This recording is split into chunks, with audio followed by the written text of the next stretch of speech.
ಬಂತು ಮಳೆ, ಕೊಡೆ ಹಿಡಿದು ನಡೆ, ಮಣ್ಣಿನಲ್ಲಿ ಜಾರಿ ಬಿದ್ದು ಬಟ್ಟೆ ಎಲ್ಲ ಕೊಳೆ. ಬಿಸಿಲು ಬಂತು ಬಿಸಿಲು, ಟೋಪಿ ಕೋಟು ತೆಗ್ದೆ, ಬಾವಿಯಿಂದ ನೀರು ಸೇರಿ ಸೋಪು ಹಾಕಿ ಹೊಗೆ. ವೆರಿ ಗುಡ್, ತುಂಬಾ ಚೆನ್ನಾಗಿ ಹೇಳ್ದೆ. ಮ್ಯಾಮ್ ಏನ್ ಹೇಳಿದ್ರು ಸ್ಕೂಲಲ್ಲಿ? ಗುಡ್ ಅಂದ್ರು. ಗುಡ್ ಅಂದ್ರ ಜಾಣ. ಇವಾಗ ಏನ್ ಬರೀತ್ಯ ನೀನು? ಬೋಟಿಂಗ್. ಬೋಟ್ ಬರೀತ್ಯಾ?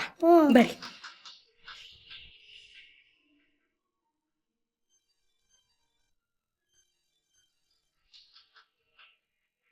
ಹಲೋ ಹಲೋ, ನಾನ್ ಕಣೆ. ಹೇಳ್ರಿ. ಏನಿಲ್ಲ, ಇವತ್ ರಾತ್ರಿ ನಾನು ಬರಲ್ಲ, ನನ್ಗೋಸ್ಕರ ಕಾಯ್ಬೇಡಿ. ನೀನು ಮತ್ತೆ ಪುಟ ಊಟ ಮಾಡ್ಕೊಂಬಿಡಿ. ಹೌದಾ? ನೀವ್ ಊಟಕ್ಕೆ ಏನ್ ಮಾಡ್ತೀರಾ? ನಾನು ಇಲ್ಲೇ ಎಲ್ಲೋ ಹೋಟ್ಲಲ್ಲಿ ಮಾಡ್ಕೊಂಡು ತಿನ್ಬಿಡು. ಸರಿ. ಅಮ್ಮ ಅಪ್ಪ ಮನೆಗ್ ಬರಲ್ವಾ?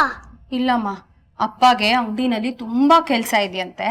ಅದಕ್ಕೆ ಇವತ್ತು ನೀನು ಭಾರ್ಗವ್ ಇಬ್ರೇ ಇರಿ, ನಾನ್ ಬರಲ್ಲ ಅಂತ ಹೇಳಿದ್ದಾರೆ. ಹೋಮ್ವರ್ಕ್ ಸಾಕು, ಬುಕ್ ಒಳಗಿಟ್ಬಿಡ್ತೀಯಾ? ಒಳಗಿಟ್ಬಿಡು. ಇತ್ತೀಚೆಗೆ ಇವರು ಈ ರೀತಿ ರಾತ್ರಿ ಪೂರ್ತಿ ಮನೆಗೆ ಬರ್ದೇ ಇರೋದು ಜಾಸ್ತಿ ಆಗ್ತಿದೆ. ಬೇರೆ ಹಿಂಗ್ಸಿನ ಜೊತೆ ಏನಾದರೂ ಛೆ ಏನೇನೋ ಯೋಚನೆ ಮಾಡ್ತಾ ಇದ್ದೀನಿ. ನನ್ನ ಗಂಡ ಅಂಥವ್ರಲ್ಲ.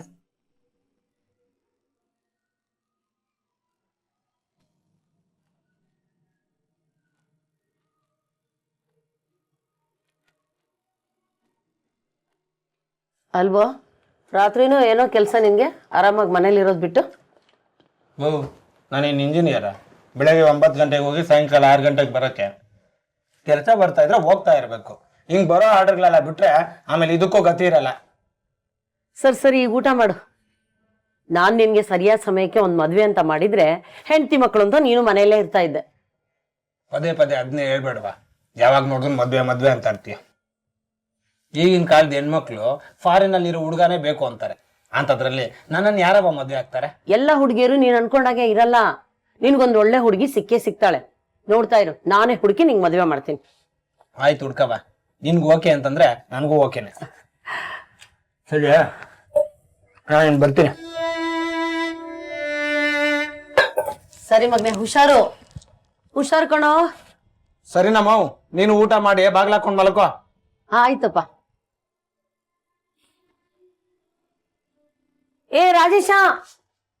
ರಾಜೇಶ ಮೊಬೈಲೇ ಬಿಟ್ಟು ಹೋದ್ಯಲ್ಲೋ. ರಾಜೇಶ, ಏನೋ ಹುಡುಗನೋ ಏನೋ.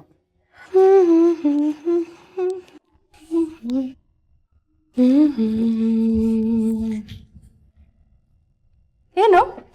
ಫೋನು. Thank you. ಹಲೋ,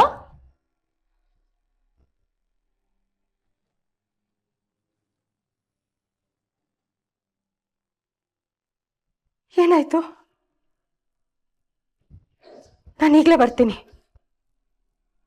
ಬಳೆ ತಗೊಂಡ್ರೆ ಆ ಕಡೆ ಬನ್ರಿ. ಆ ಕಡೆ ಕಳ್ಸಪ್ಪ. ಆ ಕಡೆ ಆ ಕಡೆ ಕಳ್ಸಿ. ಆ ಕಡೆ ಕಳ್ಸಿ. ಆ ಕಡೆ ಕಳ್ಸಿ. ಇಲ್ಲಿ ಆ ಕಡೆ ಕಳಿಸ್ತಾ ಬರ್ಬೇಡಂಗಿಲ್ಲ. ಆ ಕಡೆ ಹೋಗ್ರಿ, ಹೊರಗಡೆ ಹೋಗಿಲ್ಲ. ಹೊರಗಡೆ ಬಿಡಂಗಿಲ್ಲ. ಬಿಡ್ರಿ. ಆ ಕಡೆ ಹೋಗ್ರಿ.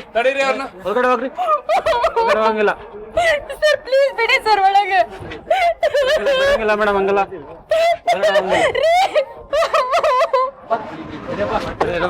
ಸೈಡ್ ಬೇಡ.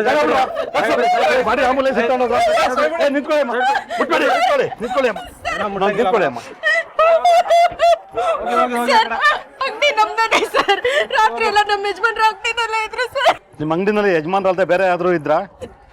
ಇಲ್ಲ ಸರ್, ರಾತ್ರಿ ಎಲ್ಲ ಅವ್ರೊಬ್ರೇ ಇದ್ರು. ನಮಗೆ ಸಿಕ್ಕಿರೋದು ಒಂದೇ ಬಾಡಿ, ಹಾಗಿದ್ರೆ ಅದು ನಿಮ್ಮ ಯಜಮಾನ್ರದೇ.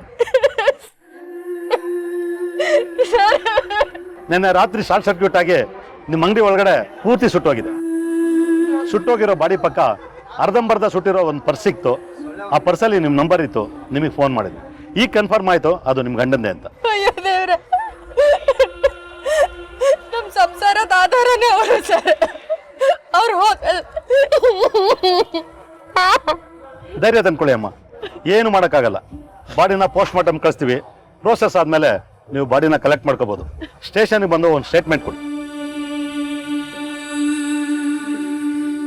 ಸುಧೀರ್ ಮತ್ತು ವೈಶಾಲಿ ಜೀವನಕ್ಕೆ ಆಧಾರವಾಗಿದ್ದ ಎಲೆಕ್ಟ್ರಿಕಲ್ ಶಾಪ್ ಸಂಪೂರ್ಣವಾಗಿ ಸುಟ್ಟೋಯ್ತು. ಅಂಗಡಿ ಜೊತೆ ಸುಧೀರು ಬಲಿಯಾದ. ಆ ಪುಟ್ಟ ಕಂದಮ್ಮನ ಸಂಪೂರ್ಣ ಜವಾಬ್ದಾರಿ ವೈಶಾಲಿ ಮೇಲೆ ಬಿತ್ತು. ಅದ್ರ ಜೊತೆಗೆ ಗಂಡ ಬೇಕಾದ ಸಾಲ ಕೂಡ ಮಾಡಿದ್ದ. ಈ ಘಟನೆ ಬಗ್ಗೆ ಪೊಲೀಸ್ ತನಿಖೆ ಶುರು ಮಾಡಿದ್ರು. You are sorry madam. ನಿಮ್ಮ ಗಂಡ ರಾತ್ರಿ ಅಷ್ಟೊತ್ತಿನಲ್ಲಿ ಏನು ಮಾಡ್ತಾಯಿದ್ರು ಅಂಗಡಿನಲ್ಲಿ? ಈಗ ಸುಮಾರು ದಿವಸದಿಂದನೇ ರಾತ್ರಿ ಎಲ್ಲ ಅಂಗಡಿನಲ್ಲೇ ಇರೋರು ಸರ್. ಕೆಲಸ ಜಾಸ್ತಿ ಇದೆ ಅಂತ ಯಾವಾಗಲೂ ಹೇಳೋರು. ನಿದ್ದೆಗೆಟ್ಟು ರಾತ್ರಿ ಎಲ್ಲ ಮಾಡೋವಂಥ ಕೆಲಸ ಏನಮ್ಮ ಆಯಿತು?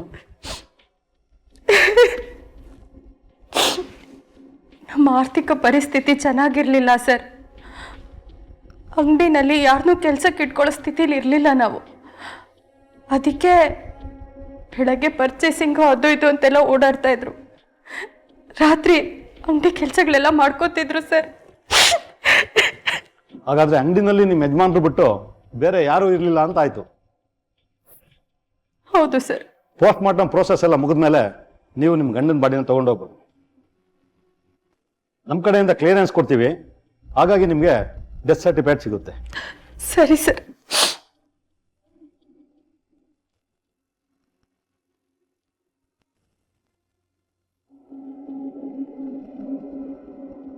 ಸರ್, ಡಾಕ್ಯುಮೆಂಟ್ಸ್ ಎಲ್ಲ ಓಕೆನಾ? FIR okay madam. ಅವಾಗಲೇ ಹೇಳ್ದಂಗೆ ಪೋಸ್ಟ್ ಮಾರ್ಟಮ್ ರಿಪೋರ್ಟ್ ಬರಬೇಕು. ಅದಾದಮೇಲೆ ನಾವು ವೆರಿಫೈ ಮಾಡ್ತೀವಿ. ಆಮೇಲೆ ನಿಮಗೆ ಕ್ಲೈಮ್ ಕ್ಲಿಯರ್ ಆಗುತ್ತೆ. ಸುಮಾರು ಎಷ್ಟು ಬರ್ಬೋದು? ಸುಮಾರು 70 lakhs ಸಿಗ್ಬೋದು. Thank you sir. Okay madam.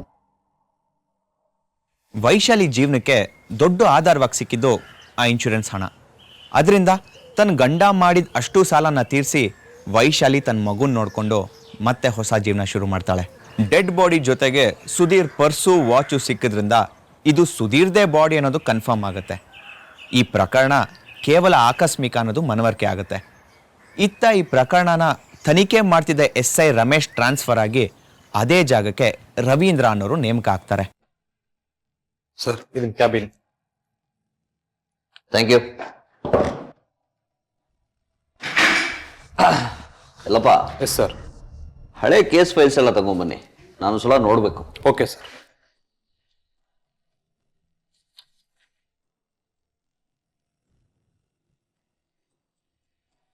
ಇದ್ಯಾವುದು? ಅಂಗಡಿಗೆ ಬೆಂಕಿ ಬಿದ್ದ ಕೇಸು? ಹ್ಞೂ ಸರ್. ಶಾರ್ಟ್ ಸರ್ಕ್ಯೂಟ್ ಆಗಿ ಅಂಗಡಿ ಸುಟ್ಟೋಗಿತ್ತು. ಆಮೇಲೆ ಅದು ಆಕ್ಸಿಡೆಂಟ್ ಅಂತ ಪ್ರೂವ್ ಆಯಿತು. Any casualties? Yes sir. ಆ ಅಂಗಡಿ ಯಜಮಾನ ಅದೇ ಅಂಗಡಿ ಸುಟ್ಟು ಸತ್ತೋದ. Post mortem ಮಾಡಲಿಲ್ವಾ? ಮಾಡಿದ್ದೀವಿ ಸರ್. ಅದರಲ್ಲೂ ಅವ್ನು ಬೆಂಕಿ ಬಿದ್ದು ಸತ್ತ ಅಂತ ಕನ್ಫರ್ಮ್ ಆಗಿದೆ. ಸರ್, ನನ್ನ ಮಗ 3 ತಿಂಗಳಿಂದ ಕಾಣಿಸ್ತಾ ಇಲ್ಲ. 3 ತಿಂಗಳಿಂದ ಕಾಣಿಸ್ತಿಲ್ವಾ? ಹೌದು ಸರ್. ಏನು ಅವ್ರ ಹೆಸರು? ರಾಜೇಶ ಅಂತ ಸರ್. ನೀವು ಅವ್ರನ್ನ ಹುಡ್ಕೋ ಪ್ರಯತ್ನ ಮಾಡಲಿಲ್ವಾ? ತುಂಬ ಪ್ರಯತ್ನ ಪಟ್ಟೆ ಸರ್. ಅವ್ನ ಸ್ನೇಹಿತರ ಹತ್ರನೂ ವಿಚಾರಿಸ್ದೆ, ಸಂಬಂಧಿಕರು ಮನೆಗಳಲ್ಲೂ ವಿಚಾರಿಸ್ದೆ. ಆದರೆ ಅವನು ಎಲ್ಲೂ ಕಾಣಿಸ್ಲಿಲ್ಲ ಸರ್. ಅಲ್ಲಮ್ಮ, 3 ತಿಂಗಳಿನಿಂದ ಕಾಣಿಸ್ತಿಲ್ಲ ಅಂತೀರಿ. ಇಷ್ಟು ದಿನದಿಂದ ಏನು ಮಾಡ್ತಿದ್ರಿ? ಈಗ ಬಂದು ಇಲ್ಲತ್ರ ಸಮಾಧಾನ ಮಾಡ್ಕೊಡಿ, ನಾವು ಹುಡುಕೊಡ್ತೀವಿ. ಅವನು ಅದು ಇದು ಕೆಲಸ ಅಂತ ಬೇರೆ ಊರುಗಳಿಗೆ ಹೋಗ್ತಾ ಇದ್ದ. ಅವನು ಹಾಗೆ ಹೋಗಿದ್ದಾನೆ ಅಂತ ನಾನು ಸುಮ್ಮನೆ ಅದೇ ಸರ್. ಆಮೇಲೆ ಆತಂಕ ಶುರುವಾಯಿತು ಸರ್. ನಮ್ಮ ಸಂಬಂಧಿಕರೆಲ್ಲ ಪೊಲೀಸ್ ಅವ್ರ ಹತ್ರ ಹೋಗೋದು ಬೇಡ, ನಾವೇ ಹುಡ್ಕೋಣ ಅಂದರು. ಅದಕ್ಕೆ ಸುಮ್ಮನಾದೆ. ನಿಮ್ಮ ಮಗನ ಫೋಟೋ ಏನಾದರೂ ತಂದಿದ್ದೀರಾ? ಹಾಂ ಸರ್.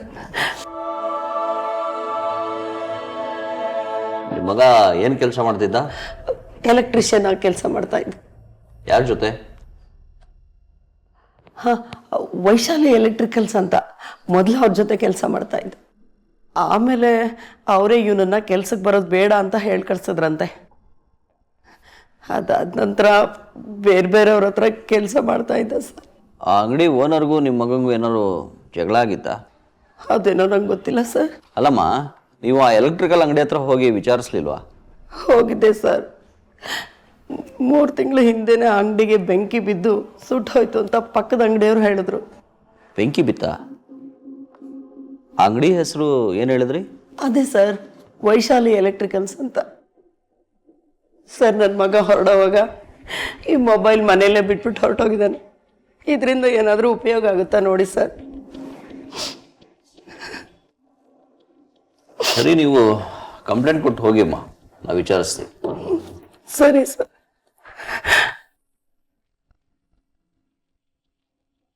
ಎಲ್ಲಪ್ಪ. Yes sir. ಈ ವೈಶಾಲಿ ಎಲೆಕ್ಟ್ರಿಕಲ್ಸ್ ಅಂದ್ರೆ? ಅದೇ ಸರ್, ಶಾರ್ಟ್ ಸರ್ಕ್ಯೂಟ್ ಆಗಿ ಸುಟ್ಟೋಯ್ತಲ್ಲ, ಅದೇ ಅಂಗಡಿ. ಈ ರಾಜೇಶ್ ಅನ್ನೋ ಹುಡುಗ ಅಲ್ಲೇ ಕೆಲಸ ಮಾಡ್ತಿದ್ದಂತೆ. ಆಮೇಲೆ ಓನರೇ ಅಲ್ಲಿಗೆ ಬರೋದು ಬೇಡ ಅಂದ್ರಂತೆ.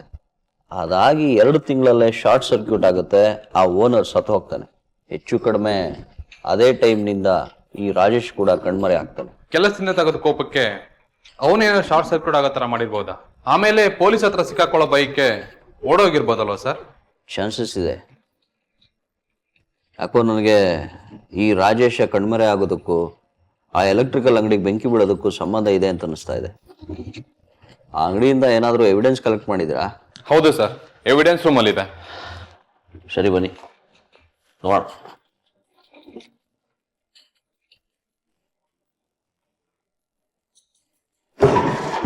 ಸರ್,